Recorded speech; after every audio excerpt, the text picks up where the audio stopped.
So joining me today, I have Berkshire Hathaway's #1 independent agent. He's been the #1 independent agent for the past 5 years on and off. He is closing anywhere from 50 to 60 transactions per year personally. And he also is averaging about $20 million a year in production, and last year his personal best of $29 million in sales. So we'll jump right into it. Avi, tell me a little bit about yourself, where you grew up. So, hello everybody. I was born and raised in Israel. I moved here when I was 18, so exactly 18 years ago this month actually. And you know, it's been a wild ride. It's been a great ride, but I've always known that real estate would be something that I want to do. And I got into the business at age 25, so going on 11 years now. Okay, and tell us a little bit about your family dynamic growing up in Israel. Ooh, where do I begin? You know, my dad was in business, so I would say that he pretty much instilled everything that I know about business in me, you know, the ethics, the professionalism.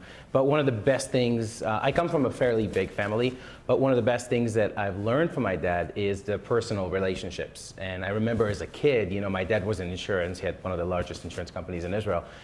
Going to the insurance companies was always treat everybody, you know, from the receptionist, bring them something, from the, you know, the people that typically don't get the recognition, always take care of them, and then it pays off. And so I've kind of done that all my life, you know, making sure that everybody's taken care of, keeping in touch with people. It's the little things, it's the birthday cards and the anniversary notes and the phone calls, and it's so easy nowadays to get distracted with technology.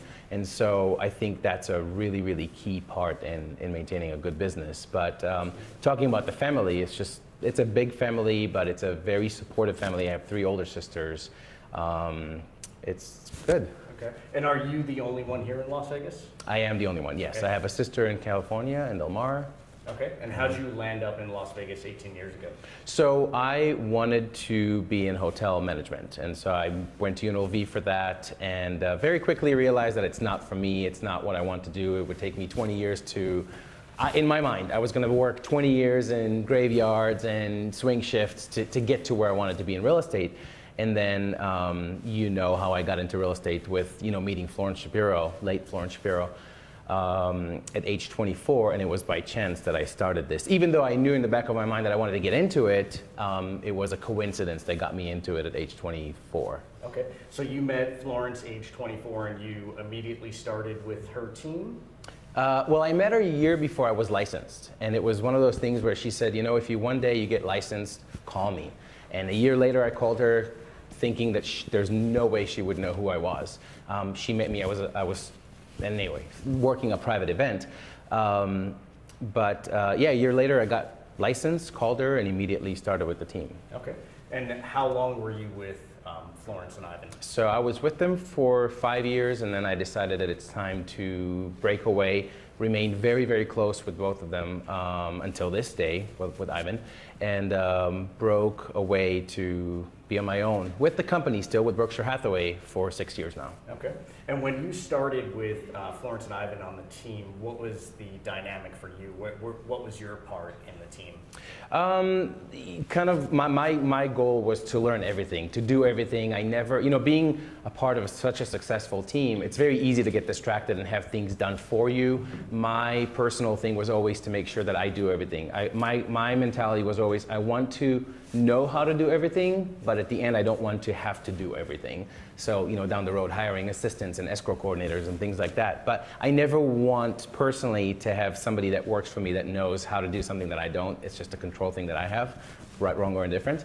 It was a great experience, and I always tell people, you know, that start in the business, joining a good team is amazing. It will do wonders, you know. And it's not about the leads. It's honestly not about how many leads do you get and how many buyers, or it's the experience. It's living and breathing and hearing real estate and just being in that environment that's competitive to a degree, but healthy. And for me, it was the best experience, and I highly, highly recommend that. Okay. Yeah, I couldn't agree more. And then when you broke away from the team, what does your routine look like? Obviously, you are now trying to brand Avi. What is your daily routine, or do you keep a consistent schedule? So that's probably my biggest issue, and my best thing is that I don't really. I've always been some sort of a rebel in my own way with not wanting to do what everybody's doing. You know, I'm not. I know it works amazing for some people. I am all about relationships. I'm all about the sphere of influence, the contacts. Always jokingly say that if I could sit at coffee for 6 hours a day with clients, my business will blow up because I'm personally good at keeping in touch and being personal with people.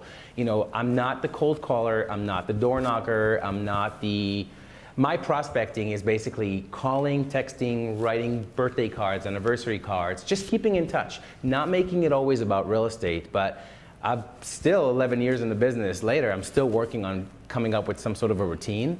But I like to do things my way. Maybe it's affecting my growth, which is okay because I'm happy and I have balance and it's not affecting success in any way. But I don't have a daily routine. You know, my routine, actually I do, I shouldn't say I don't. My routine is I have a list of at least 5 to 10 people that are clients, past, future, you know, active, that I call.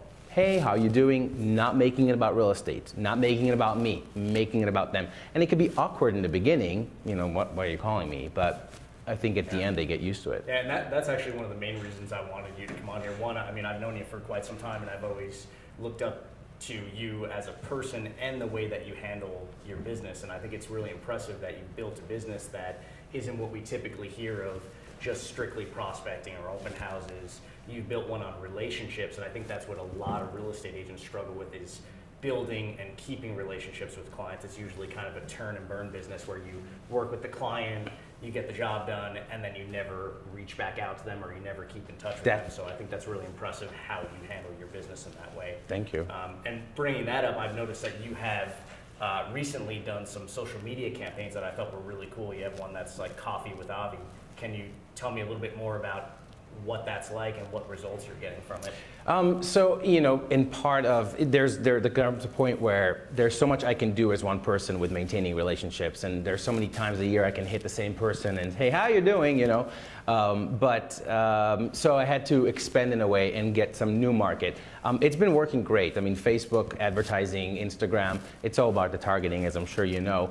I'm not an expert at it. I have somebody doing it for me, but it's working great. And the whole Coffee with Avi is more trying to be more personal, trying to be, and you know, it's tough because I think in the beginning we always think, okay, why would they want to do that? Well, you'd be surprised, they actually do. Once you start showing interest in them as opposed to, this is what I sold, this is what I did, this is what I listed, this is your neighborhood, this is not always about real estate. And this is something that I was told very early on. I think it was my first year in real estate. I was doing all the flyers and all the, you know, the updates and the blogs and whatever. And one client I think I caught her at a bad day. And she said, it's not always about what you do in real estate. All right, so it just taught me, you know, she said, you can ask me about me. And so very early on, I realized, you know what, it has to be a balance. It can't just be all about them. It can't be all about me, somewhere in the middle. But the results are great. You know, I can't tell you that there's a million strangers that are calling me to have coffee with me. But it's okay, I don't need that. You know, all it takes is one good one. Yeah, and is your goal with that for past clients, friends, sphere? Everybody that just wants to experiment with, you know, hey, from my personal experience, every time I meet somebody for coffee, obviously, even if we don't talk about real estate, we end up talking about real estate. You know, it's just how the conversation goes. And so, how's the market? Oh my God, I have equity? I didn't realize this, I didn't realize that. So, it's just, my goal is always to be front of mind. When people think real estate, I want them to think Avi. You know, I think my worst nightmare is for a past client to be asked, who sold your house or who sold you your house? And they'll say, I don't remember. Yeah. You know, no. I am in touch with my very first client that I met at an open house 11 and a half years ago. Okay. Still. So run us through that real quick. So you have a client, you sell them a property. What does it look like for the next year after you sold that property as far as keeping in touch with them? So it's basically, you know, within the first couple of weeks, drop a gift off, you know, and I personalize my gifts. You know, I always kind of get to know the people during the process and ask them questions, and then I buy the gift accordingly. I don't want something, make sure the gift is not branded. I think that's a mistake. Well, actually it is for me. I shouldn't say it's a mistake, but I don't want something that for them to look at and say, oh, there he is reminding us again that he's a real estate agent. You know, I want something that they will look at and think, oh, Avi gave it to us, you know, and it's just a reminder.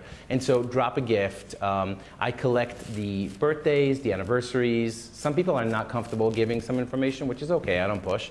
But make sure I send personal handwritten birthday cards. So every day in my office I get there and I have a stack to do for the week, and every Monday. And so it's just that. It's not, and then rotation. You know, I don't have a reminder per se every month to call because I don't want to be too much, but it's rotation. You know, I have a list of people that my amazing assistant gives me, and I just call them all the time. And then a specific database that you use for that gives you the reminders? My assistant. Okay. Is it just basic like Excel spreadsheets, or are you guys using Top Producer? Yeah, okay. It's Excel spreadsheets, and if I don't, I mean, literally, I get to the office every day and I have a stack of papers to call and follow up on. That's just how I operate, because I'm just all over the place. And being that I'm very personable and personal, I'm not the best with systems. So I need somebody to help me with that. Okay. Which, you know, I think hiring an assistant is a really important thing once you get to a certain level. You know, people are afraid of the commitment, but it will take your business to the next level. So you mentioned a certain level. Is there a certain amount of transactions that you got to where you felt comfortable, or you made that leap to hire an assistant? For me, it was more about GCI. So I don't know, I think it was Ivan actually that once told me, you know, once you get to $250,000 GCI, that's a good indicator that you need to hire an assistant. And that's when I did. And it worked. You know, it took my business to really to the next level. Wow. Hiring the right assistant is key, of course. But. And how about coaching? Have you ever been involved in any sort of coaching, real estate, or life coaching? Well, you and I were in a mastermind group, so I consider that coaching of some sort. But yeah, I constantly, once a month, for the last probably 4 or 5 years, I do one-on-one coaching with a business coach. Okay. And for me, for my style of personality, it ends up being a long therapy session. But in the beginning, we tried to kind of go against it, and they tried to implement the systems, and it just doesn't work with me. I keep fighting it, and I need to talk, clearly. So it's just, let's just call it a really long therapy session once a month with a business coach, okay. which so works it's wonders. Outside of real estate, they have completely. Yeah, it's almost like a life coach. Perfect. Yeah. It's just keeping me, you know, and it's not about just the business. It's not, you know, and again, it works beautifully for some people, but I don't do well personally with the real estate coaches that are only real estate. I need to talk about life. I need to talk about balance. I need to identify what's important to me in life. And I think once you have balance in your life and you're happy in your personal life, the business, you know, grows exponentially. It's not just one or the other. And so for me, it's really, really important to have that balance. Okay, great. And I've noticed that you utilize Zillow also, right? Is that just for reviews, or do you actually spend money with them marketing? So I don't know how much I can say, but I found for myself that Zillow has been amazing, and don't come after me, Zillow, but for reviews. And I've tried advertising with Zillow for a while. It is very expensive, relatively speaking. And for me, what I've realized, and again, it works beautifully for others, that Zillow is the equivalent, the Zillow leads that I got paying, God, $25, $30, you know, $3,000 a month, the Zillow leads that I got were the equivalent of a cold call for me. Because it was basically, you know, so for years I've had reviews, and I have a lot of reviews on Zillow, and it works great because it's organic reach, and people go and find you on Zillow, and they read the reviews, and it's genuine, and they like it. Well, when you advertise, they put your picture next to a listing that's not necessarily yours because you're buying a certain zip code. And so for me, you know, getting that phone call while I'm on the road, hey, I'm calling you about your listing on such and such. Oh shit, that's not my listing, you know, and then you have to kind of pretend because, and it doesn't look good if it's not. It didn't work for me. I tried it for 6 months. But I do know a lot of agents in our company, some friends, that if they work it and it's a system, it works beautifully. It's expensive, and I think it takes about 2 years for it to start showing and paying off. Billy O'Keefe in our company, he's amazing with Zillow. I think he spends $50,000 or $60,000 a year on Zillow, but it pays off. Okay. And then is there any specific marketing that you do other than past client sphere of influence that works well for you, or you get a really good return on? I've done magazine, the American Lifestyle magazine that I've done probably since the first year I became an individual agent, so 6 years ago, and I just kind of let it run because it's, again, it's one more reminder of me being on their table. It has nothing to do with real estate, but it's a beautiful magazine. And then, no, the birthday cards, obviously doing I don't do just listed. I typically do just sold because I believe that brings better results. I think just listed is pretty much, you do it for the seller to appease them. But just sold and all kinds of market updates within reason. I don't, once a month, I try to do odd sizes for marketing pieces because I think it works. I know you've done that before too. So not doing the postcard, doing the full page postcard. That's a little bit more expensive, but people take extra 10 seconds to throw it away versus the 1 second that they, But nothing crazy. I don't think there's a secret. I don't think there's anything unique about what I do. I just think I do different things that other people, and it will be probably horrible for some other people that are not like me. But if I was asked to go into door knocking, that would not end well. And would you say that your business, based on sphere and past client, would you say it's predictable? Like, do you know every year, hey, I'm going to have a good year? Absolutely not. And I think that's the gift of this business, and the biggest curse of this business is that you don't know what your next month is going to look like. And even after 11 years in the business, there's always that like nervous energy that what's going to happen, what's going to be, and no, because you never know who's going to send you what, and it's not always this fear. I mean, at the end of the day, my business is not 100% referrals, and I don't want it to be, and it's not 100% sphere of influence. It's a mix of everything, and there's no way to really predict what's going to come. My mentality has always been, don't ever say no to business because you don't ever know who knows who. And what I've learned though is the people that I thought were going to be the best referring people, the networkers, the connectors, don't refer me crap. It's the people that I least expect that just can't have enough of you, and they recommend you to everybody, and they talk about you every time they can. And those are the ones that are just, it's the best because it's not expected and it's a great surprise, but absolutely not predictable. I would love to say that it is, but it's not. Yeah, so I find that interesting too, because most agents, you think it's just because you're a new agent or maybe you're not doing quite as much business as you want that you have that nervous energy of, hey, what's next month look like, or what does 6 months from now look like?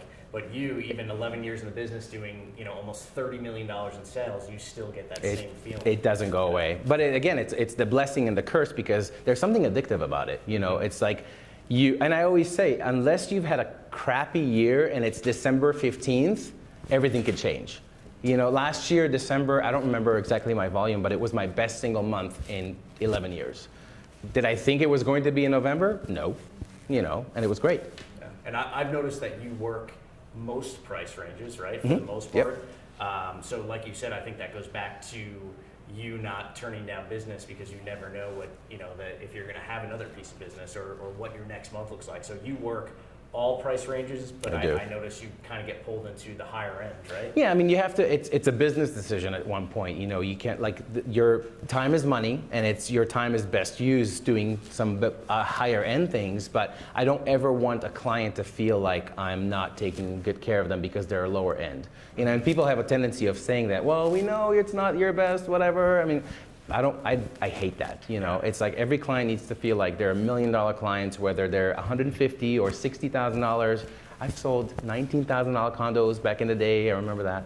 It was horrifying. 1720 Bonanza? Oh my God. I remember it was just a side story, but it was, I was with Ivan in Florence at that time, and I came to him with a commission instruction to sign.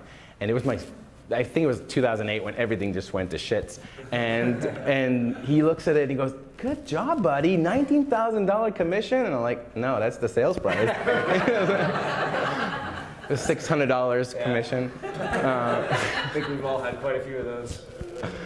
Horrible. No, so what did you ask? We'll jump to the next question. Okay, so for an agent that's newer in the business or someone that maybe is trying to jumpstart their career again, maybe have plateaued, what are some recommendations that you would give them? Reach out to the people that you've done business with. That's the best source of business that you can have. And I don't know about everybody else, but when I joined real estate, it was, when everybody were becoming real estate agents because they heard that you can make a lot of money. And I used to apologize for it. I used to almost be embarrassed by the fact that I was a realtor, because at the end of the day, you don't need a degree to sell real estate, but you do have to be a good salesperson. You have to be a good person to be successful. You have to good senses, good people skills, all those things. So don't ever apologize for it. Don't ever be embarrassed, and just reach out. Keep in touch with people. I can't even tell you how many agents that tell me, oh yeah, I sold 20 homes last year. They don't keep in touch with anybody. And that's just money out the door, 100%. Yeah. And that's when it's easy too, right? If you only sold 15 or 10 or 20 properties, it's easy to keep in touch with those people, but you're still doing it, and there's agents even in our office that still continue to do it when they're selling 50, 75, or 100 transactions, and times that by 8, 9, 10, 11 years, it adds up, and you're still consistently doing it. So I love the idea that you're pulling maybe 5 or 6 a day and reaching out to them. What does that reaching out to them look like? That is it call, text, email? What's best? Any of it, all of it and any of it. It just depends on the person. You have to understand that when people work with you, remember that they picked you. They hired you to be their agent, whether a buyer's agent or a seller's agent. So they like you. So for you to reach out to them and say, hey, how you doing? That's not gonna be awkward. It's awkward in your head, and what do you have to lose? Just try. They may say no, they may say yes, but most likely they're gonna be happy that you think of them. And if it comes across genuine, which it should be, there's no problem there. But based on the personalities, depending on the age, millennials, older, it could be a text, it could be a phone call, it could be an email. It's just to reach out, to touch base, to make sure they respond in some way. And it still amazes me that some of my earlier clients, I call them and there's no surprise. Hey, how you doing? And we're not friends necessarily. With some of them I am, but it's just, it starts systematic and then it becomes a habit, but baby steps, and there's nothing to worry about. There's nothing to lose. Yeah, love it. So we'll finish up with one last thing that I think everybody should know about you. You sit on the board for, is it Candlelighters? Candlelighters. Can you tell us a little bit about that and what you do for them? So I'm on the board of Candlelighters. That's Childhood Cancer Foundation of Nevada. We've been in business for 40 years now. We're the primary childhood cancer foundation in the city. I'm also the chair of our largest fundraiser, which is Evening of Hope, that we host once a year. This year we did $289,000 that evening, which is amazing for a city like Las Vegas, for a small organization, nonprofit. But we help families with everything from utility bills, cab rides to the hospital, groceries, mortgage payments, whatever that may be. It's not just medical. We just take care of the family as a whole. So I've been with them for 10 years now. So pretty much as long as I've been in real estate, and it's amazing. It's so rewarding, and yeah. Very cool. Well, I appreciate you joining me today. So welcome. Thank you for having me. Very good. Thank you.